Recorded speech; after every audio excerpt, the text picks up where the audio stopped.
여러분 안녕하세요. 오늘도 좋은 하루 보내셨나요?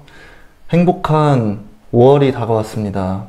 5월 이번 달에는 정말 원하시는 일들 다 이루어지시고 은혜 가득하고 행복하신 그런 한 달이 됐으면 좋겠어요.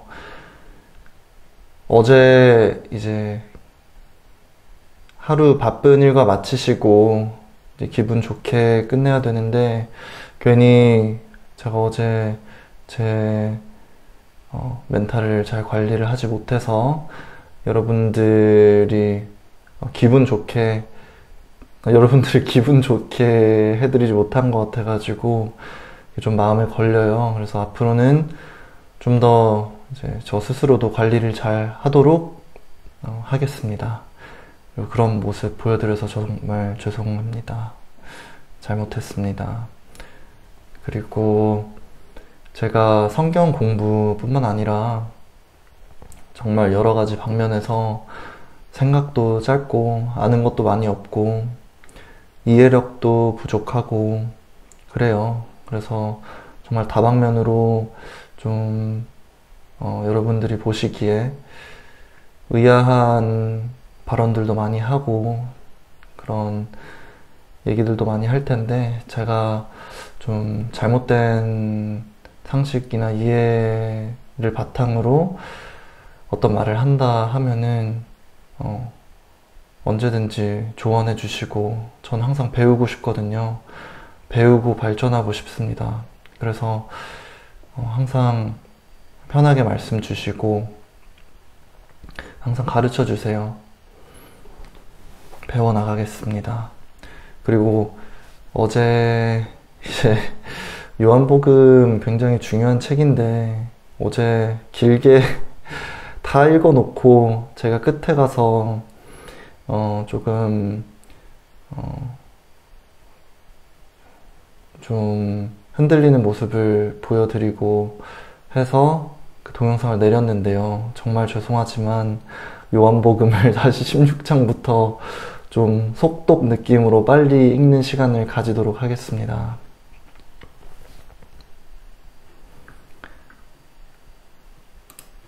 좀 랩하는 느낌은 안 나도록 최대한 천천히 읽도록 할게요. 천천히 하지만 너무 답답하지 않게. 자, 요한복음 16장 말씀. 제가 채팅창을 보면은 멘탈이 나가는 패턴이 있는 것 같아요.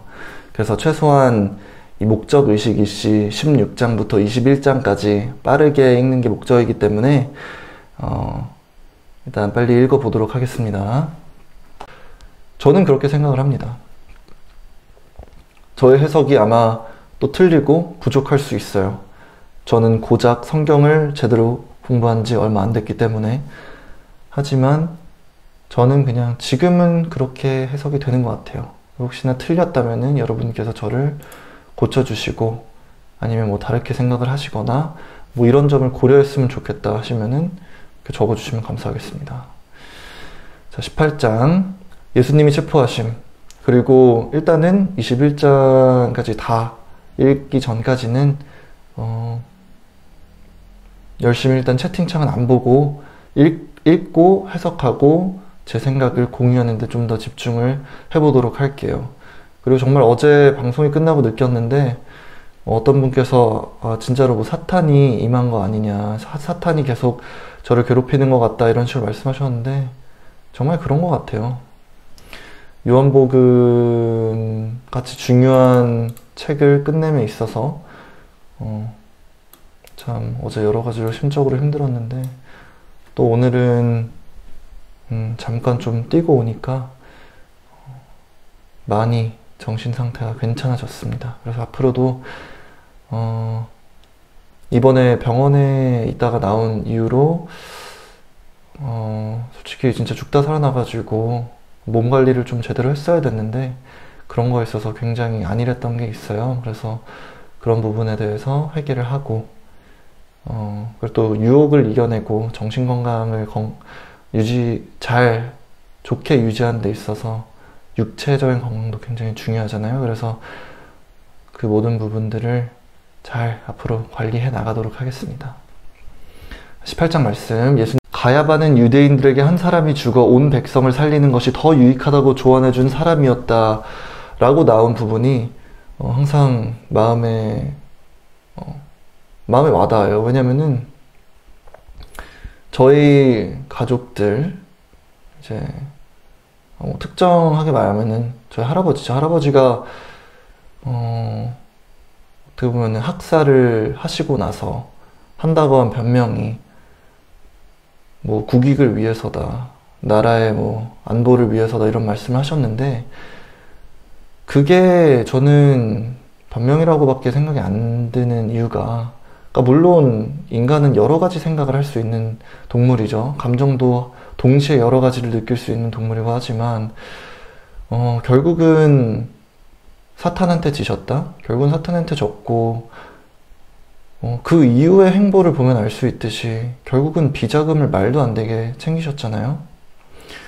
그리고 그때 희생된 분들 관련돼서는 그러니까 어떻게 보면은 정치 쇼 느낌으로, 쇼맨십 느낌으로 사과하신 것도 있어가지고 그냥 그런 게 생각이 나요.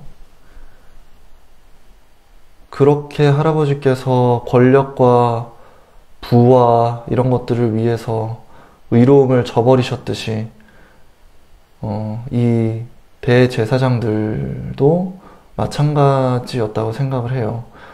뭐 그때 당시 뭐 나라가 어쩌고 저쩌고 해도 결국은 그 사람들이 지키고 있는 그런 권력과 위치 이런 것들을 사수하기 위한 게 더 크지 않았을까.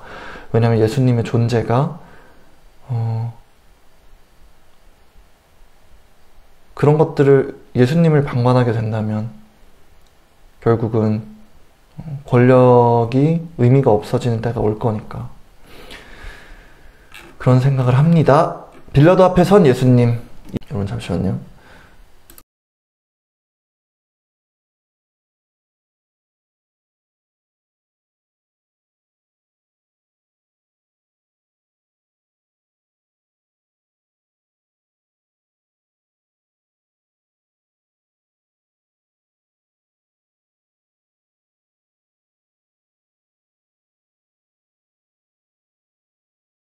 죄송합니다. 어제 이제 댓글을 남겨주신 분께서 굉장히 좋은 포인트를 말씀하셨었는데요. 이제 사도신경 보면은 빌라도에게 고난받으사 십자가에 못 박혀 죽으시고 라고 하셨는데 그분께서 막 이런 식으로 말씀하시더라고요. 뭐 빌라도는 계속해서 이 일을 반대를 했는데 왜 사도신경에는 빌라도가 큰 죄인으로 나오나요? 이런 식으로 말씀을 하셨는데 그때 여러분 되게 많은 분들께서 이제 댓글을 적어주시고 채팅을 적어주시고 하셔가지고 이제 많은 의견들을 저도 보고 다 참고해서 제가 든 생각인데 빌라도의 죄는 방관의 죄가 있는 것 같아요. 방관의 죄. 그리고 결국은 그러니까 빌라도를 처음 한번 이해를 해보려고 할게요. 이해를 해보려고 하면은 빌라도는 당시 총독이었고 실제로 이제 예수님을 유대인들, 거기에 있던 유대인들, 모든 유대인들의 뜻이 아니었죠. 거기에 있던 유대인들이 하는 대로 안 하면은 빌라도가 총독으로서 자신의 위치가 위험해질 것이라고 생각을 했기 때문에 사람으로서 당연히 그 사람의 그런 책임감을 피하고 싶고 문제 일으키고 싶지 않은 마음 이해합니다. 그리고 그때 이제 시대상 얼마나 이제 살인 이런 게 쉬웠어요. 그리고 예수님 같은 경우도 왔는데 그 죄가 그렇게까지 크지 않다고 생각하는데도 이제 매질을 하고 채찍질을 하고 굉장히 잔인하게 다뤘잖아요. 그러니까 그런 시대상 속에서 참 빌라도는 예수님이 죄가 없음을 알면서도 거기에 있던 유대인들이 원하는 대로 십자가형을 안 주기가 어려웠을 거란 생각이 들어요. 하지만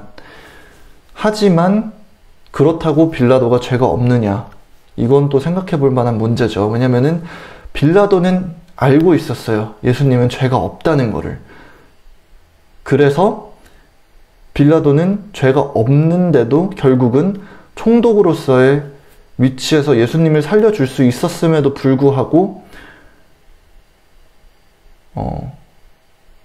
예수님을 죽이는 거를 그냥 방관을 한 거죠. 의롭고 아무 죄가 없는 사람이 죽는 것을 방관을 한 거죠.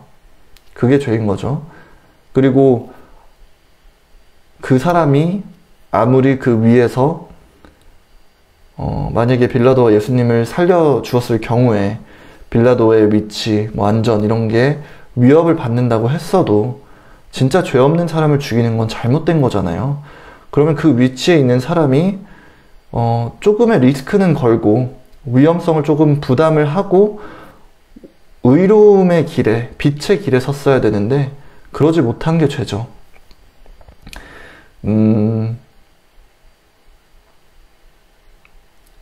이거의 비유로 저의 가족을 또 비유로 또 들었었는데, 그러니까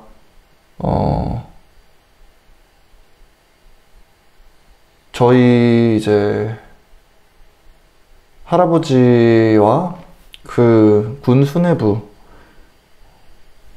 그분들에 의해서 철저한 계획 아래 쿠데타가 이루어지고 그리고 이제 그분들이 군부 독재를 하기 위해서 흔들림이 있으면 안 되니까 정말 공포 정치를 통해서 군인분들을 통해서 잔인함과 폭력을 통해서 총칼을 통해서 이제 정의를 위해서 싸우시는 시민분들을 무자비하게 학살을 하고 구타를 하고 고문을 시키고 그랬잖아요. 근데 지금 발포 명령을 내린 사람이 누구냐 이러면은 아무도 얘기한 사람이 없어요. 아무도. 그 관련된 사람들은 모두 입을 다물고 있고 그리고 저희 집에서도 아무도 그런 거에 대해서 공개적으로 얘기하는 사람이 없어요. 다 그냥 뒤에서 법적으로 변호사들 엄청나게 거액의 대금을 내고 써가지고 재판에서 법적으로 이기고, 방관의 죄라고 하죠. 방관의 죄. 다 방관의 죄가 큰 것 같아요. 저도 방관의 죄였죠. 뭐 예를 들어서 길거리에 죽어가시는, 뉴욕에서 있을 때 길거리에 죽어가시는 노숙자분들을 방관한 죄, 저를 계속 정당화시키면서 이 사람들한테 돈을 주면은 그냥 가가지고 쓸데없는 데 쓰겠지 하면서 그 사람들이 추위 속에서 죽어가는데도 그냥 지나가는, 정말 인간적이지 못한 그런 저의 죄. 또 저의 가족이 이렇게 잘못됨을 알고 비자금의 출처, 이 많은 학비와 이런 것들에 대한 출처가 굉장히 불분명함에도 불구하고 그냥 그런 것들을 방관하면서 살아왔던 죄. 내가 한 일 아니고 뭐 난 그냥 여기 태어났을 뿐이니까, 그런 식으로 죄를 방관하는 것도 죄다. 그런 거를 저에게 기억하게 하기 위해서 본디오 빌라도를 사도신경에 넣은 것이 아닌가 라고 저는 그냥 스스로 생각을 합니다. 그리고 그런 게 아니어도 저는 사도신경을 외우면서 그거를 항상 기억할 것 같아요. 방관하는 것도 죄다. 나를 계속해서 뭔가 합리화를 하고 있는 게 있으면 그게 정말로 옳은 생각인지 아닌지를 한번 생각해 볼 필요가 있다. 사람마다 모두 의로움의 기준이 다르잖아요.